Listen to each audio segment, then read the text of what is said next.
Ada, Profesor.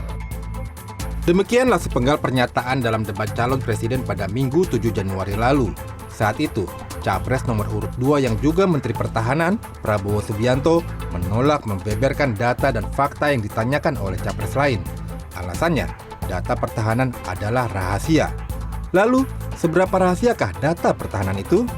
Indonesia sebenarnya sudah lama memiliki Undang-Undang Keterbukaan Informasi Publik.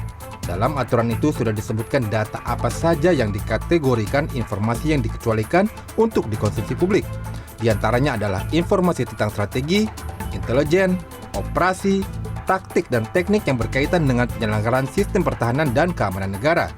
Ada juga mengenai jumlah, komposisi, disposisi, atau dislokasi kekuatan dan kemampuan, hingga gambar dan data tentang situasi dan keadaan pangkalan dan atau instalasi militer.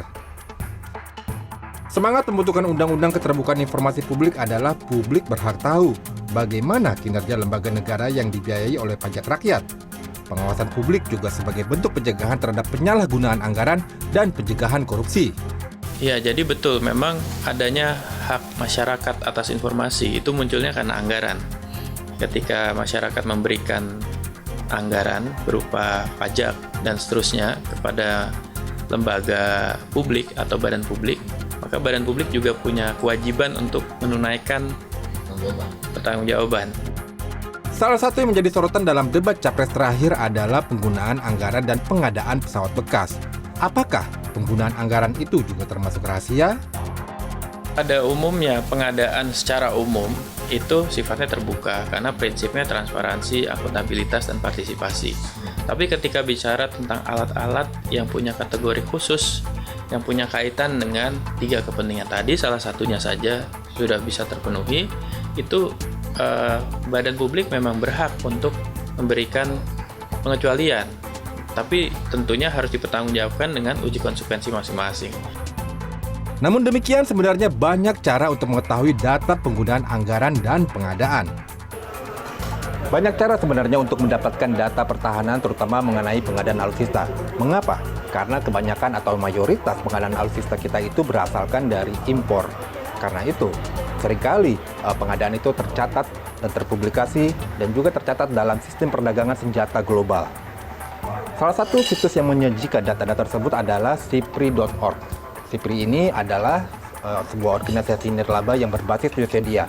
Dan reputasi lembaga ini dalam menyajikan data perdagangan senjata global sebenarnya sudah cukup diakui. Kita lihat di sini. Kita mulai buka sipri.org. Oke, di sini ada SIP database. Oke, di sini ada SIP database, arms database. Ini adalah perdagangan senjata global. Kemudian ada trade register, ini adalah penjualan dari berbagai negara. Kita lihat ini mulai ada suppliernya kita isi semua negara yang mensuplai kepada, dan resipiennya, penerimanya adalah Indonesia. Kita cari Indonesia. Oke. Rentang waktu kita pilih 10 tahun terakhir untuk tidak menyasar capres tertentu. Maksimal sampai tahun 2022 yang telah tercatat dalam situs ini. Dan kita download di sini. Ya, ini sudah keluar datanya. Nah, di sini bisa dilihat kita telah membeli berbagai macam senjata dari sejumlah negara di dunia.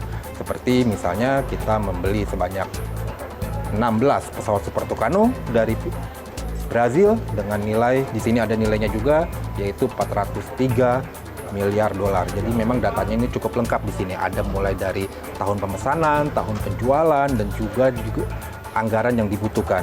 Bahkan di sini juga tercatat bahwa Indonesia pernah membeli senjata yang tidak memiliki hubungan diplomatik dengan Indonesia. Seperti misalnya dari Israel. Kita di sini tercatat membeli sebanyak 23 kubah meriam dan juga 4 buah drone dari Israel. Cukup lengkap di sini. Dan lalu apakah misalnya senjata buatan dalam negeri juga bisa terdata di sini? Selama masih menggunakan komponen impor, itu juga bisa tercatat. Seperti misalnya ini bisa kita lihat, di sini kita membeli sebanyak 150 mesin dari Prancis untuk digunakan Panzer Anoa buatan Pindad. Jadi masih bisa tercatat. Di negara-negara maju, biasanya penjualan senjata itu dilakukan secara terbuka. Amerika misalnya, permintaan pembelian senjata buatan mereka itu diumumkan secara terbuka dan detail. Ini bisa kita lihat dari situs Badan Kerjasama Pertahanan Amerika, yaitu DSCA. Kita coba buka DSCA. Dan di sini kita search langsung saja Indonesia. Nah, ini data terakhir menunjukkan bahwa Indonesia berminat membeli sebanyak 36 F-15 buatan Amerika senilai 13,9 miliar dolar. Di sini juga tercatat secara detail bahwa selain pesawatnya, Indonesia juga nantinya membutuhkan ada 87 mesin dan kemudian juga beberapa avionik yang di sini disebutkan juga. Jadi di sini dilakukan ataupun tercatat secara detail apa-apa yang nantinya akan dijual Amerika kepada Indonesia. Negara-negara maju produsen senjata ini merasa perlu mempublikasikan penjualan senjata mereka karena berbagai faktor. Yang pertama adalah ini merupakan sebuah prestasi bagi negara tersebut karena teknologi senjata merupakan teknologi maju. Dan yang kedua adalah ada semacam pertanggungjawaban moral dari si negara produsen senjata agar nantinya senjata yang mereka jual itu dilakukan untuk semestinya, yaitu untuk pertahanan, bukan untuk melanggar hukum kemanusiaan ataupun melanggar hak asasi manusia. Dalam debat terakhir, Capres nomor urut 3 Ganjar Pranowo mempertanyakan mengenai minimum essential force yang tidak mencapai target.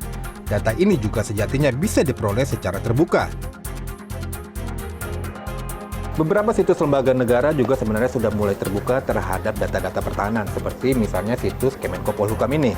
Di sini kita bisa melihat data mengenai perkembangan minimum essential force, walaupun data yang disajikan di sini masih merupakan data umum saja. Di sisi lain sebenarnya kita juga bisa meminta data pemeriksaan audit dari BPK terhadap Kementerian Pertahanan.